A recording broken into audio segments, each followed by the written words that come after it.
U.S. officials said the spraying created no lasting harm. In 1962, American forces responded with Operation Ranch Hand.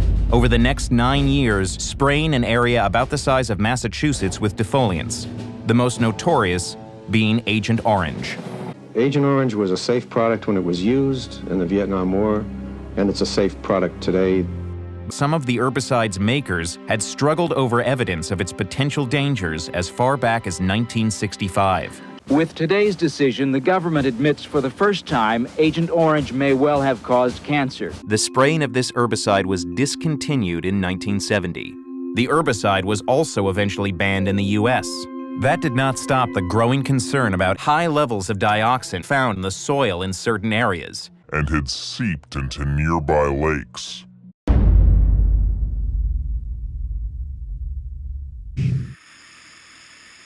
Cloud seeding has been used around the world for decades, firing chemicals into the clouds in a controversial attempt to modify the weather. It looks like he's painting the sky. Then, usually within 20 minutes, So what is this white smoky stuff over here? Geoengineering is the concept of using scientific understanding to alter the atmosphere in a way that produces positive outcomes And results.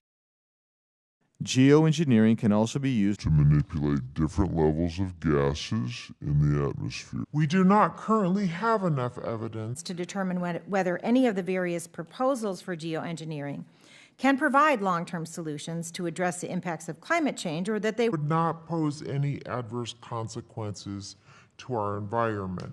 The aspiration to one day manipulate and even control weather and climate is by no means new. Over the past 100 years or so, there have been various proposals and research projects to this end. Especially in military circles.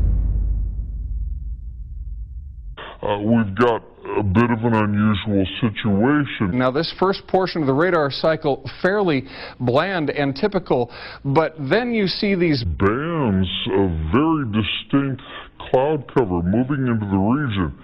That is not rain, that is not snow, believe it or not. Military aircraft flying through the region is dropping chaff. Small bits of aluminum, sometimes it's made of plastic, or even metallicized paper products, but it's used as an anti-radar issue, and obviously they're up there practicing. Now, they won't confirm that, but I was in the Marine Corps for many years, and I'll tell you right now, that's what it is.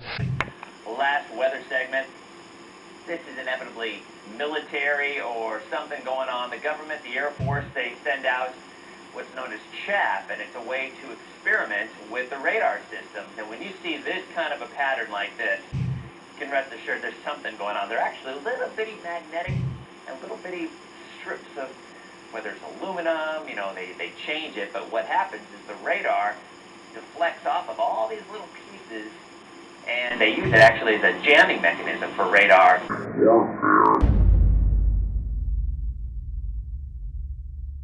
There's already no shortage of unclassified biological or chemical testing by the government. I have decided that the United States of America will renounce the use of any form of deadly biological weapons that either kill or incapacitate. Those who fear secret testing on the public point to the 1977 Senate hearings, which confirmed 239 populated areas had been contaminated with biological agents Between 1949 and 1969. The report concluded hundreds of thousands of military personnel were also subjected to secret biological experiments over the last 60 years. 50 U.S.C. 1520, which prohibits the American government from experimenting on U.S. citizens with chemical agents. Until 9 years ago, the government had the right under U.S. law to conduct secret testing on the American public under specific conditions. Only a public outcry repealed part of that law, with some exception. After receiving thousands of records and declassified reports from the Army, it's confirmed that during the Cold War, the United States military conducted secret tests on unsuspecting people. In Texas, planes were used to drop the chemical, but in St. Louis, the Army placed chemical sprayers on buildings and station wagons. Something evil and secret is going on. Chemtrails, They won't even say that word. Chemtrails are even mentioned by name in the initial draft of House Bill 2977. Some mornings it was just crisscrossing the whole sky. It was just like a giant checkerboard. We have clouds in the sky we've never seen before, almost every day. NASA even named a few of these new clouds, but NASA is a corporation, and we've been led astray by the military-industrial complex, and they're responsible for the clouds creation and weather manipulation programs. Yeah.